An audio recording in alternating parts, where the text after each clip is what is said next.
জীবনেৰ কয় যাত্ৰা জয়া সঁচা কথা বিপদ আহিব আমাৰ শান্তি হয়ে দাম্পত্য জীবনত হয়তো পলায়ৰ চক্ৰাবতা বলিব জয়া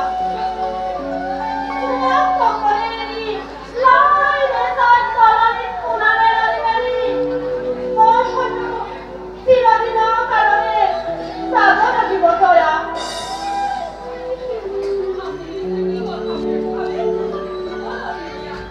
সময় লাগে জয়া আপুনি নাজানে ৰঙাহৰিও নিজৰ বিপদে আপোনাৰ জয়াক কেতিয়াও বন্ধুৱাব নোৱাৰে যিদিনা আপুনি কান্দিব যিদিনা আই অসমীয়ে কান্দিব সেইদিনাহে জয়াৰ চকু যাব আহোম ৰাজ্য পতন হ'বয়ে আৰু পৃথিৱীত নাই এফালে পৰিচালনা আনফালে চেষ্টাকাৰী সুৰক্ষা নিশা অত্যাচাৰ নিৰ্দোষী কৰসকলৰ অংশত কেৱল ৰাজদ্ৰোহৰ ইন্ধন যোগাই ক্ষান্ত নাথাকে জয়া আহোম ৰাজহিংসাখন কমাই তুলিব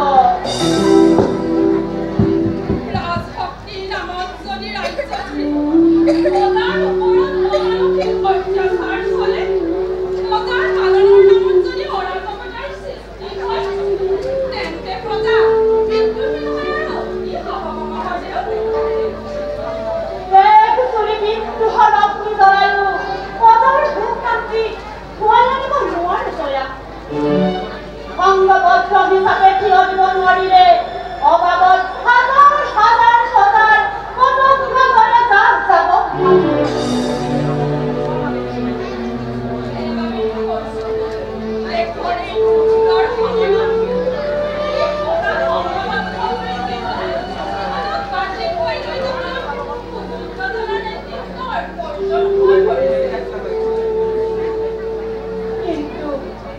কিন্তু হে নেতৃত্বৰ ভাল নহয় মোৰ আগবাঢ়ি আহিব জয়া বিষয়া বাবৰ মুহত ক্ষমতাৰ খিচামৰ মুহত আজি ডাঙৰীয়া নিমখ ৰজা ডাঙৰীয়া হাতৰ মুদ্ৰা ইমানতো এই অন্যায় অত্যাচাৰ সহ্য কৰি কোনোবাই প্ৰতিবাদ কৰিব নিজৰ গা দেখুৱাই আগবাঢ়ি আহিব বুলি ভাবা নেকি জয়া চকুৰ আগতেই এজন গ'ল ইমান কমতে মোৰ জীৱন বন্দী সোমাই গ'ল ভগৱানেও কিন্তু দেশৰ কল্যাণৰ কাৰণে এটা হ'ল ৰাজশক্তিৰ এজন মোৰ এতিয়াও বাকী আছে ভগৱানেও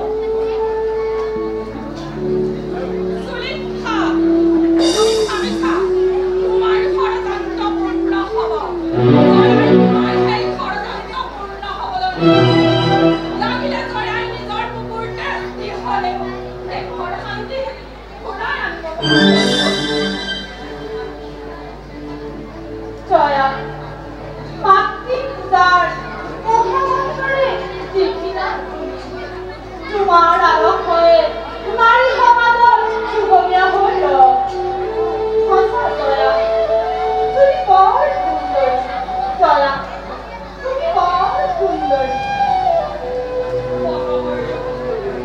আপোনাৰ জীৱনৰ আদৰ্শই গাখীৰ একমাত্ৰ পথ আজীৱন আপোনাৰ চৰম সেৱাৰ পৰা যেন মই বঞ্চিতা নহওঁ জয়া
মই কলৈকো যোৱা নাছিলো নহয়।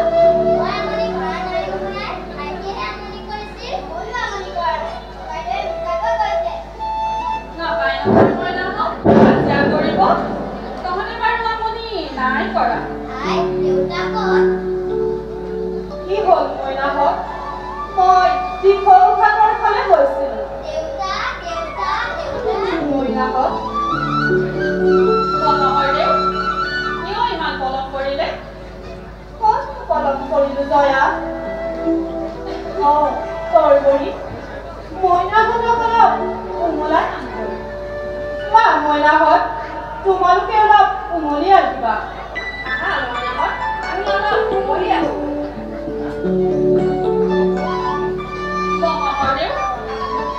কি হ'ল জয়া? তুমি কিয় দুখ মনেৰে আছা? মোৰ অন্তৰত এটা ভয়ে খুলি খুলি খাইছে। মই স্থিৰেৰে থাকিব পৰা নাই। জয়া, তোমাৰ কি হৈছে? কথাসমূহ বিতংভাৱে খুলি কোৱাচোন। মিছাতে বিহল হৈ কিয় কৰিছা? শুনক গঙাহৰদেউ, আজি মই সখীৰ মুখেৰে শুনিলো ল'ৰাজন আপোনাক ধৰি নিবৰ বাবে হেনো চোৰাংচোৰা পঠাইছিল। সেই ৰজাঘৰীয়া মানুহ কোন সময়ত আহিব ঠিক নাই গঙাহৰদেউ। মোক ধৰি নিবলৈ চোৰাংচোৰা পঠাইছে? জয়া জয়া, সেই ৰাজ্যৰ কেনেকে ৰক্ষা কৰোঁ জয়া? মোক এটা উপায় দিয়া জয়া, মোক এটা উপায় দিয়া। মই এটা উপায় দিয়াই গৈছো। আপুনি নিৰাপদ ঠাইৰ ভিতৰলৈ গুচি যাওক। ইয়াৰ পিছৰখিনি যি কৰিব লগা হয় মই কৰিম। মই কেনেকৈ আঁতৰি থাকো জয়া? মই আঁতৰি থাকিব নোৱাৰো। আপুনি অভিযোগ নহ'ব গঙাহৰদেউ। জানে মই বুজনি নামানে জয়া। জানে বুজনি নামানে বুলি তেনেহ'লে আপুনি কি আত্মহত্যা কৰিব? আত্মহত্যা? কণাই কেতিয়াও আত্মহত্যা নকৰে জয়া। তুমি এই ধান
আমি চাওঁ ৰজাৰ একমাত্ৰ লক্ষ্য আপুনি কমলা নাৰী আৰু শিশু সন্তানৰ ওপৰত তেওঁৰ কোনো শত্ৰুতা নাই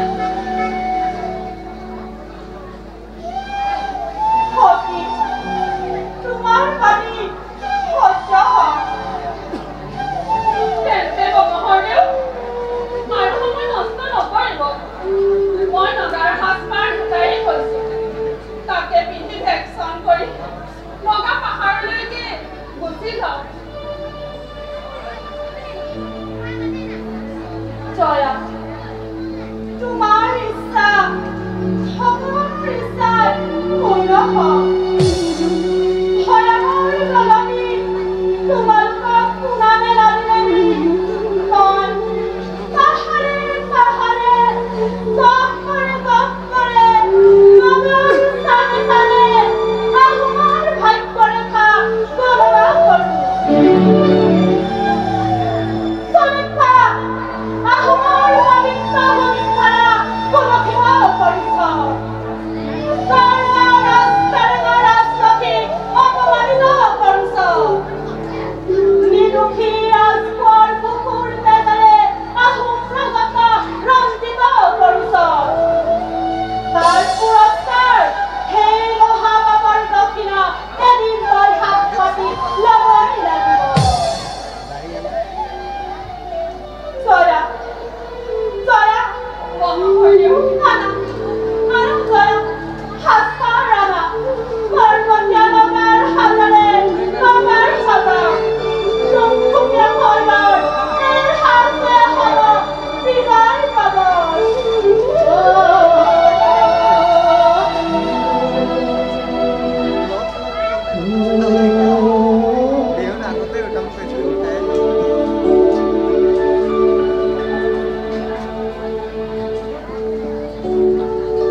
Joya, like a sun,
Kenek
গোটা কুঁৱাৰ কাৰোবাৰ টিপলিতে পলাল যেন মোৰ অনুমান হয়।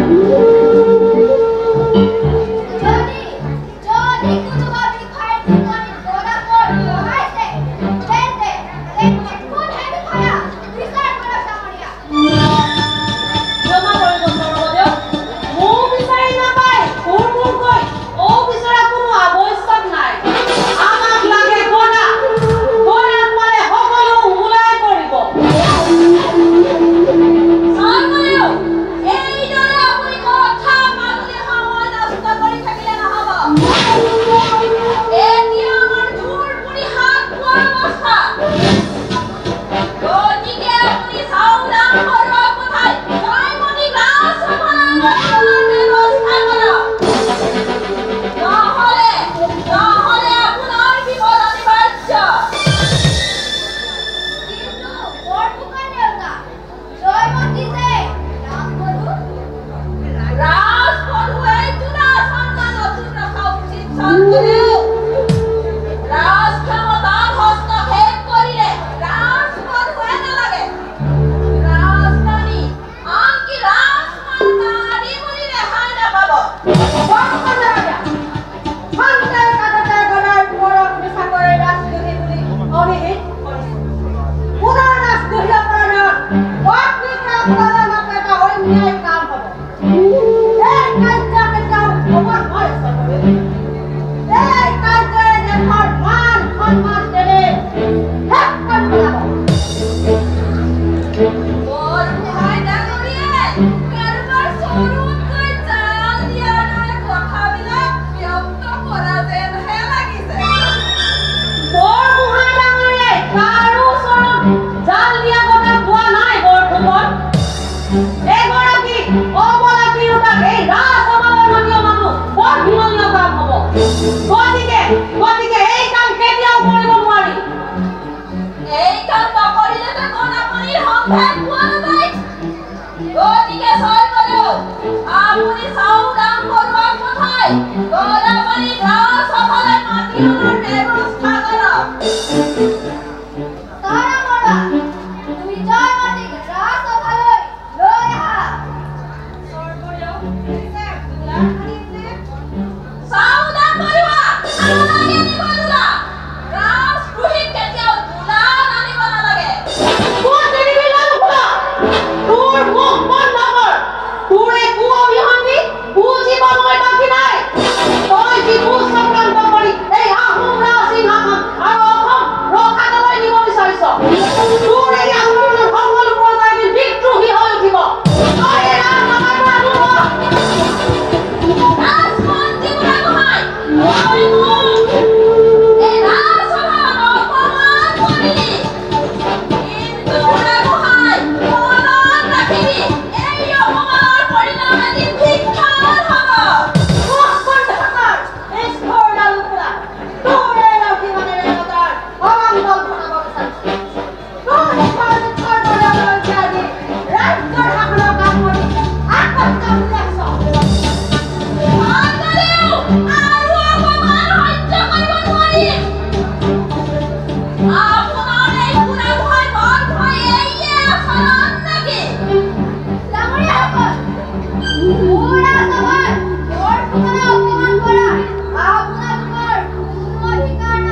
Thank you.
জানো মই কোন গমাই যাব পালে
ভৰি দে পিছফালখিনি দেখা নাই ন ব্ৰ মোৰ পৰা কেতিয়াও স্বামীৰ সংবাদ নাপায় পিছফালে যাকে থিয় হৈ চাব বুলি স্বৰ্গৰ দেৱতাইও যদি আজি মোৰ স্বামীৰ বাতৰি বিচাৰে তেতিয়াও মই নকওঁ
Ha!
মালিনী তই মোক খং কৰিছ মই ধেমালিহে কৰিছো তই ধেমালিও বুজি নাপাওঁ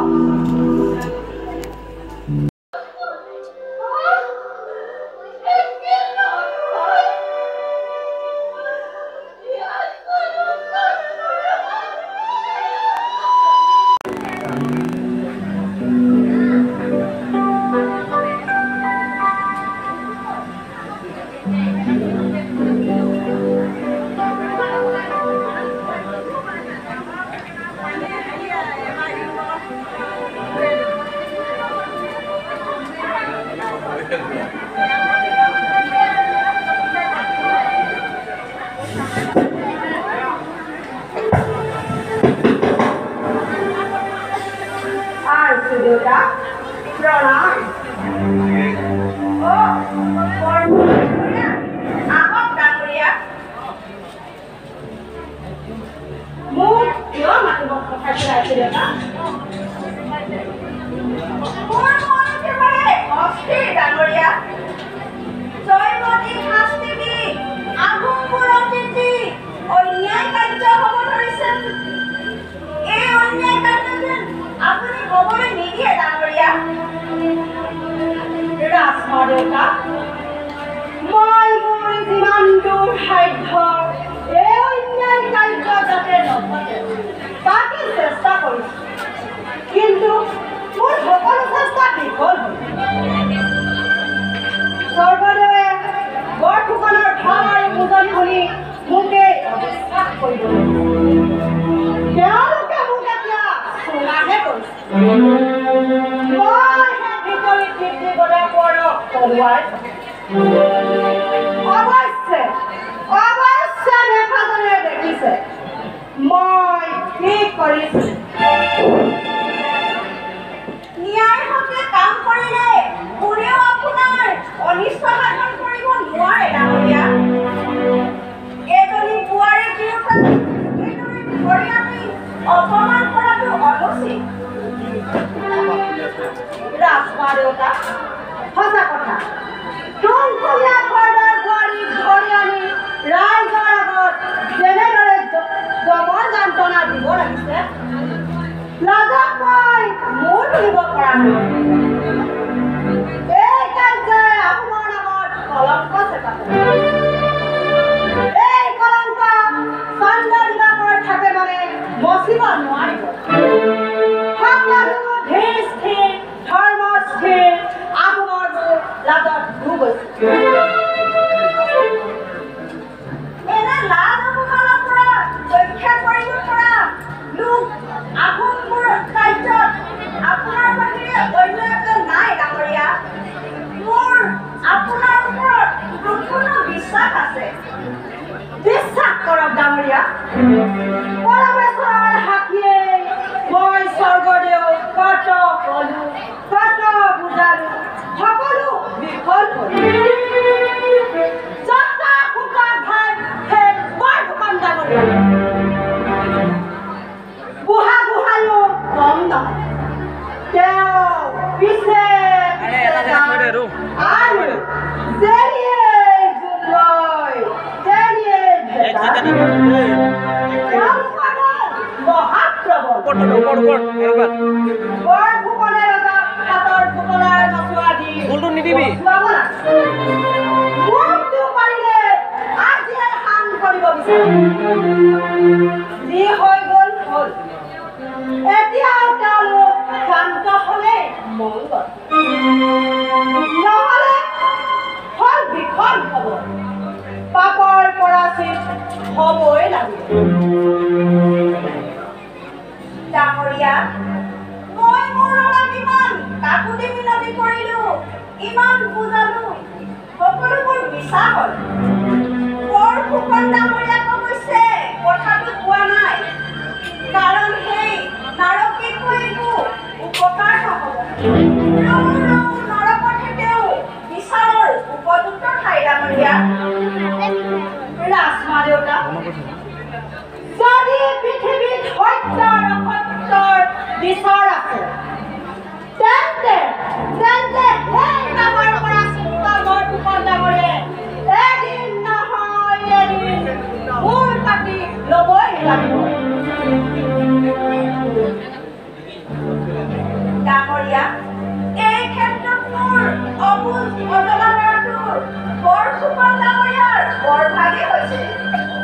হওক, ঈশ্বৰে তাৰ শাস্তি দিবই, কিন্তু জয়মতীৰ শাস্তি কথা শুনিলে মই স্থিৰে থাকিব পৰা নাই ডাঙৰীয়া।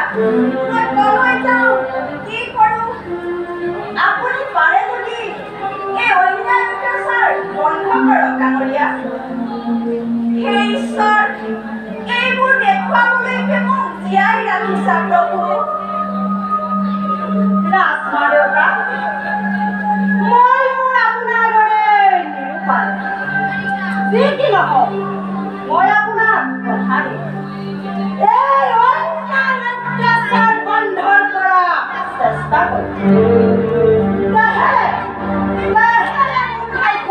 জীয়াই নাথাকে